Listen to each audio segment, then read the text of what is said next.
I'm Kay, a part-time housewife, aged 48. My husband, Ethan, who is 2 years older than me, and I have been living a peaceful life since we were unable to have children. However, a year ago, Ethan's parents, John and Susan, suddenly arrived at our house with a load of household goods, announcing their company had gone bankrupt. John, who had built a successful business from scratch, had been gradually losing customers to overseas manufacturers over the last few years, leading to the bankruptcy.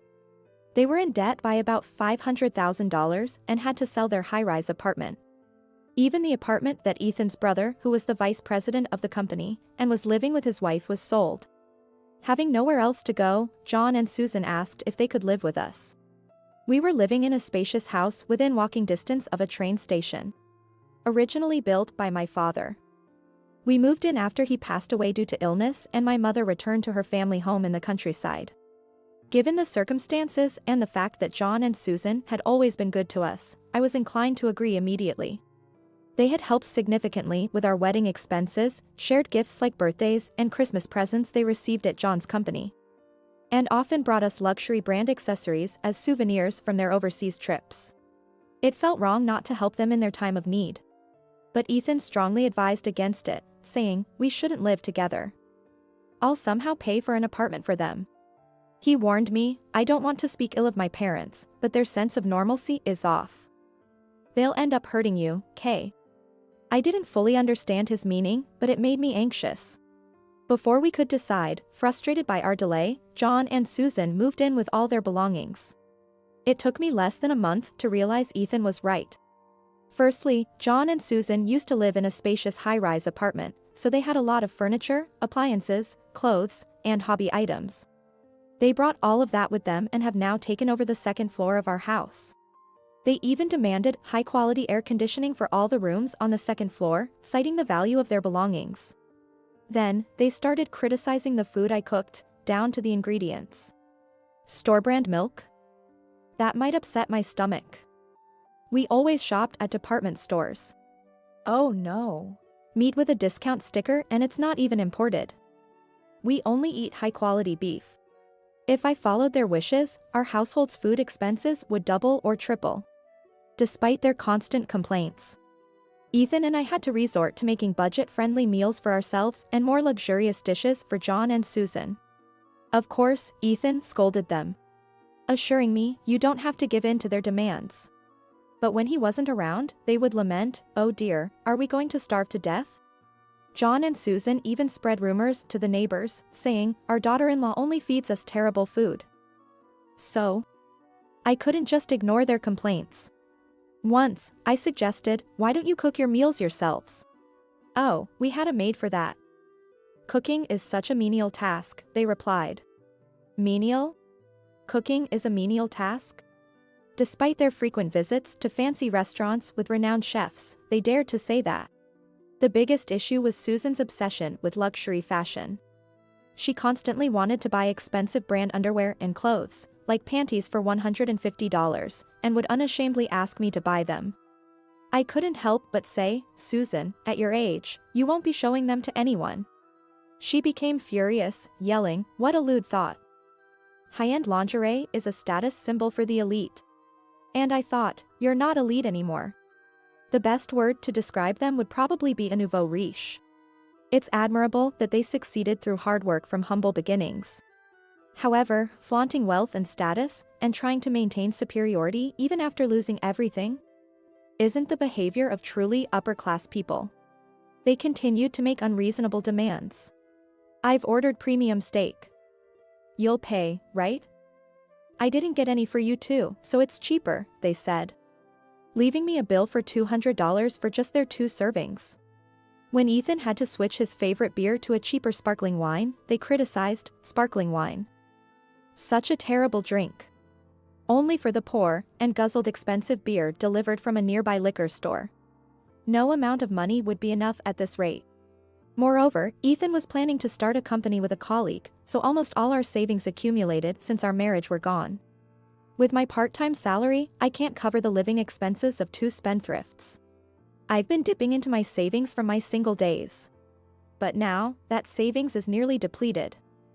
So, I decided to serve a dinner made with inexpensive soy meat and vegetables like bean sprouts. I've reached my limit. Please, John and Susan, get a job and contribute some money, I appealed. Suddenly, John threw the meal away, shouting at Ethan, I can't eat this. Are you trying to make us old folks work?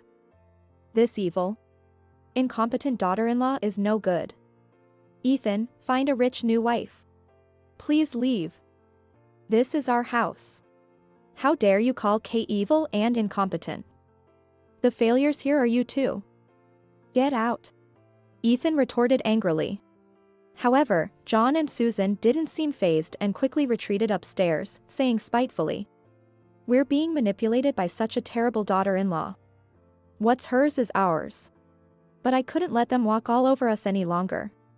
I decided to consult my mother in the countryside. And she came up with a brilliant plan. I shared my mother's plan with Ethan and booked a 2-night, 3-day hot spring tour for John and Susan. I'm sorry for overstepping my bounds, John and Susan.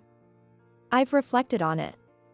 As an apology, I've booked a luxurious hot spring hotel for 2 nights. Would you like to go? Their eyes lit up, and they eagerly accepted the invitation. Just as planned. Upon returning from their trip, John and Susan screamed when they entered their room on the 2nd floor. What is this? All our stuff is gone. Whose luggage is this? They found unfamiliar furniture, appliances, and clothes. Smiling, I explained from behind them. They belong to my mother. She's moving in today to live on the 2nd floor. Your belongings are no longer in this house. After my father's death, my mother had moved back to her family home in the countryside. But I had called her to explain the situation and asked if she could stay with us for about a month. My mother, who hates injustice, I thought, might be able to get John and Susan to behave. Then, to my surprise, my mom said, I'm tired of living in the countryside and have been thinking about moving back. If Ethan agrees, I might just move there again. Really? That's wonderful. But the 2nd floor is occupied by them. I'm sorry, but you might have to sleep in the dark room on the 1st floor. That's fine. I'll move into the 2nd floor right away. She said with a smile, teaching me how to evict John and Susan. The plan was to force them out. We timed their trip with my mother's move, hired movers to take their belongings out of the 2nd floor. And then brought in my mother's things. What are you doing? This is our room. We'll sue you for trespassing. John and Susan shouted. Calmly, my mother replied. You seem to be mistaken. This house is in my name, and I only allowed my daughter Kay and her husband Ethan to live here. The trespassers are you. Indeed, according to my father's will, the house was in my mother's name, not mine. Learning the truth, John and Susan turned pale. But Kay said we could live here. Susan desperately argued. I never said such a thing. You forced yourselves in here. Then why have we been living here? If you didn't kick us out, it means we can stay. But my mother remained unfazed by her words. I have a rental agreement with my daughter Kay. Even if she said you could stay, without my permission as the landlord, you have no right to live here. My diligent mother had us sign a rental agreement even though we're family, to keep things proper. Unless you two have contributed even a fraction of the rent from your own pockets, I might consider it. But in reality, you've not paid any rent, let alone living expenses. That's because the company went bankrupt and we had debts. The debts were settled with the sale of your and your eldest son's apartments. You're receiving pensions, aren't you? Why haven't you paid anything? As my mother logically cornered them, they turned ashen and looked down.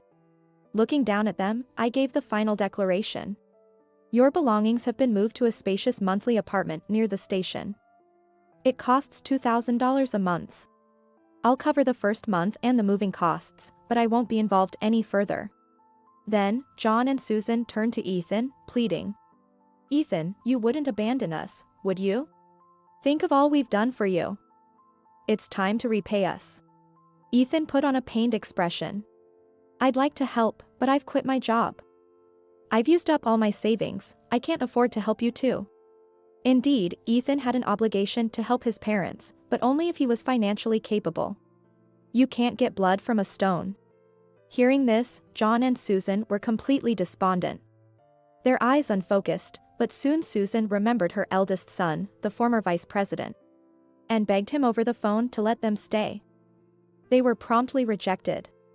I later heard that the company's downfall was partly due to clients favoring overseas manufacturers, but more so due to John and Susan misusing company funds for investments and lavish purchases. Finally, John and Susan, in tears, left for the monthly apartment in a taxi Ethan called. They sold furniture, appliances, Susan's clothes, and jewelry to barely afford a small apartment. They occasionally asked Ethan for money, but live modestly on your pension, and you should manage, he firmly replied. All our pension goes to paying debts, Susan wailed over the phone. Apparently, the debt was due to their continued spending habits even after moving. There was no saving them. 2 years have passed, and Ethan's business with his colleague is finally taking off. I assist him with my fast typing skills and enjoy peaceful days relishing my mother's cooking.